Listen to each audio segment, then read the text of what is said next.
Previously, we learned about the hair-bearing pagoda. Besides this one, there are two more famous pagodas at Guangshao Temple, the West Iron Pagoda and the East Iron Pagoda, which are also the earliest existing large-scale iron pagodas in China with verifiable casting times.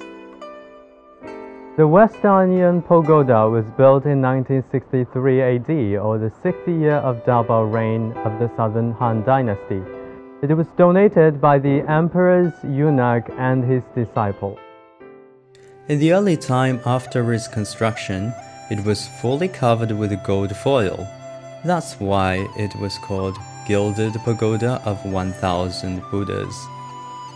It has a stone-carved lotus base with dragon ornaments on the body part that resemble the style of flying apsaras in Dunhuang.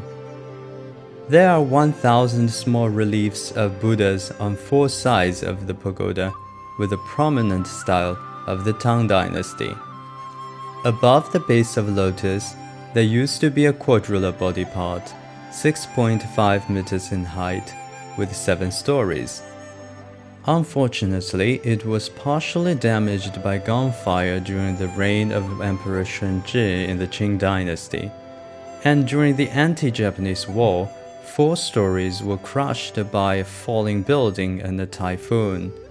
Only 3 stories above the base have been preserved till this day.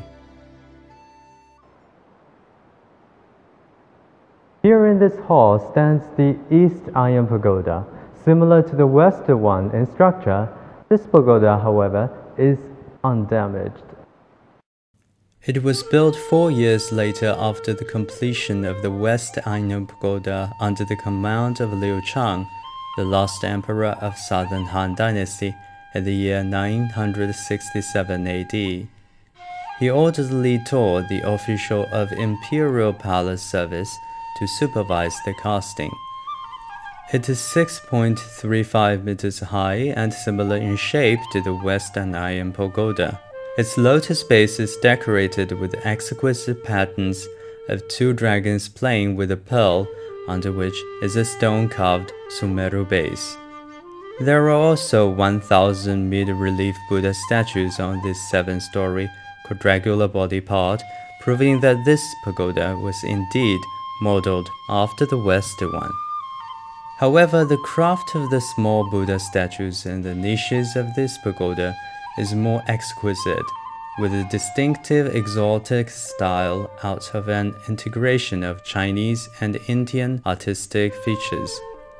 And what makes it substantially different from the West Iron Pagoda must be the unique carved dragon patterns on the eaves of each story. The East Iron Pagoda remains relatively intact, and its hall has been rebuilt over the ages. The existing hall was built in 1737, or the 2nd year of the reign of Emperor Qianlong in the Qing Dynasty. The 2 pagodas are delicate in casting and molding, 2 technologies well applied by the Chinese for more than 1000 years ago. The design of the Buddhist relics shows how Chinese culture was deeply influenced by external cultures and how in turn it localized them. Inside the hall of East Iron Pagoda, there are a number of inscriptions from the Song Dynasty to the Qing Dynasty, some of which have recorded cultural exchanges between China and foreign countries.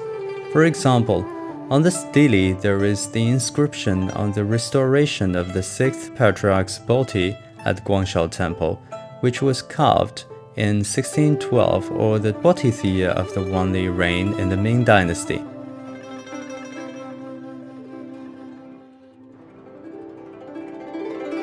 The inscription describes how Guntabhadra and Zhiyao Sanzang sailed to Guangzhou to build the ordination platform and build the body tree at the temple, and how Huineng, the 6th Patriarch, responded to the flag or wind argument, taught the Dharma, and received ordination at the temple.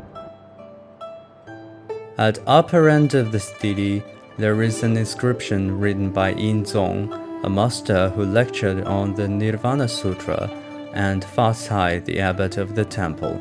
At the lower end, there is an engraving of the Bodhi tree. These stelae are worth cherishing for their great cultural and artistic value, as well as their recorded information on the temple's major historical events.